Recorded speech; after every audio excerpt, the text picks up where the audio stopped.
In early May of this year, my husband and colleague Max and I participated in the Third World Congress on Existential Therapy in Athens.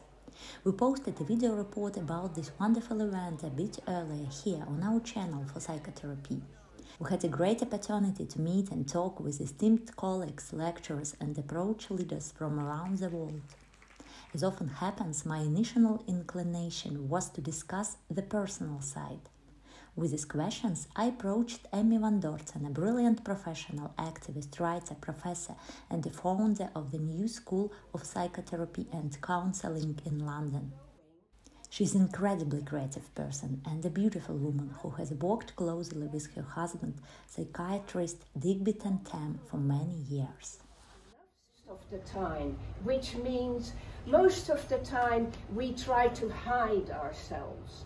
We try to stick our head in the sand. We try to avoid things. We try to play it safe. We try to be small because we are afraid. We had very little time to talk. Speeches, participation in round tables, master classes and reports, everything was so intense these days. But I am very grateful to Emmy for the opportunity to talk about personal and important. Okay. Give me my time, my 6 minutes. Yes, Okay, let's go. Okay. Emmy, I'm interested in private questions, and I have some for you, which really worry me as a person. And the first one is, how do you feel being in the same profession with your husband? How it is for you? Ah, well, right. I can't imagine it any other way, because our whole lifestyle is about our profession. Yeah, it's not a profession, it's a vocation, it's a way of life, and we have so much in common, but we also have lots of differences between us. So Digby was a psychiatrist originally before he trained in psychotherapy, and I was a clinical psychologist, so there is that sort of difference, and that persists in some ways. So we come to it from slightly different sides, which is great. And at the same time, we both have this deep interest in philosophy and in understanding human beings better. So we have ongoing dialogues. We never agree with each other. He always challenges me on everything, and I really need that. I really need to be thinking about things, and what is better to be thinking about things than to be challenged? Nothing better. So do you have some benefits and some challenges?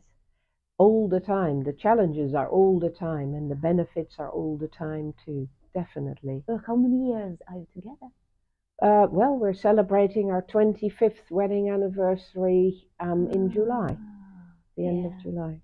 Yes, but do you have some kind of competition in this profession? Yes, we're not so much in the profession as when we manage the businesses together. We have often had difficulties in finding each of our places, and we have different approaches to management. I very much believe in a sort of more female, transformative way of management, where you give lots of power to everybody who is good in the business, and you listen to all the voices and you make the decisions together. And Digby is much more about hierarchical management, and so we have clashes about that sometimes, but it also, makes us think about how to manage a business like that, and how to bring those very same existential principles into the work life. And I think that is something that I've learned a lot about over the years, and certainly my style has always been friendly and kind, but that has sometimes meant naive and easy to sidetrack.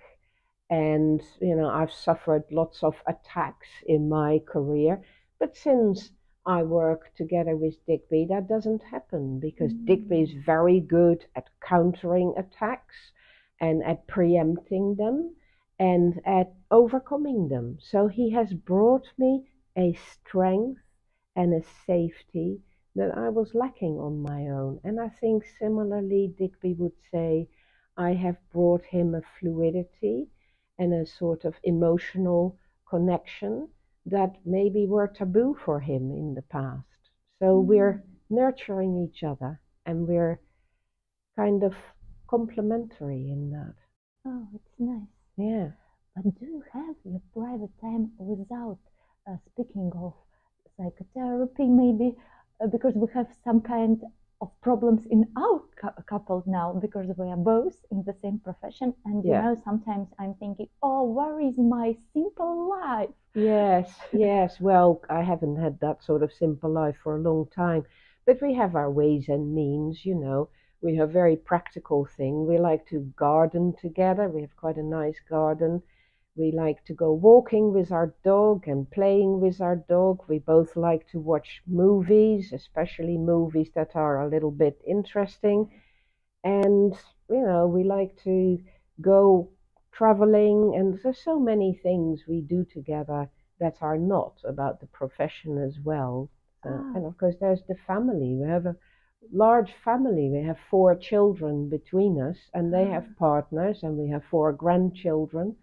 So there are lots of spaces in our lives where it isn't appropriate for us to think in professional terms, where we have to, you know, take it down a notch or two, and we have to be the grandfather and the grandmother, and it's different. It's a different side of our characters coming out there too. And I know you like to dance. Yes, I do. And what about Digby? Do you dance together? We have been known to dance together quite a bit, yes. Oh. Not so much lately, because he has a bit more problems with his knees. But yes, we have danced together, yes. Which maybe metaphor can you give to your relationship with Digby? And is it the same as metaphor in your profession world, being together? Yes, well, it is as Jasper said, it is a loving struggle. And I think life is a loving struggle. If you make life only a struggle and you lose out on the love, then it becomes very dark. And if you try to make it all about love, then you lose out on the learning that the struggle brings. So the best relationships, I believe, are relationships that can acknowledge the struggle and that can find a channel through which you can struggle with each other in a respectful way, in a caring way, in a supportive way, in a loving way, and always ask the other, how is it for you? What is going on for you? And then hold your own. You've got to be able to do both those things. And that's very much how it is in life itself. You've got to stand your ground, but you also got to be open to what's happening there with other people. And if we could all do a bit more of that, maybe things would improve a lot in the world. I hope that might help in your struggles in your relationship. Yes, you said something very important for me personally, and I feel it in a very true way. Thank you very much. You're very welcome. Pleasure. Okay, great pleasure. Inspiring, Emmy. Good. Life is a struggle. Yes, but it's a loving struggle. It can be a loving struggle. I'm thinking of struggle more. Yes. So you need to bring more love into it. Yeah. And more joy. Do more things that are enjoyable.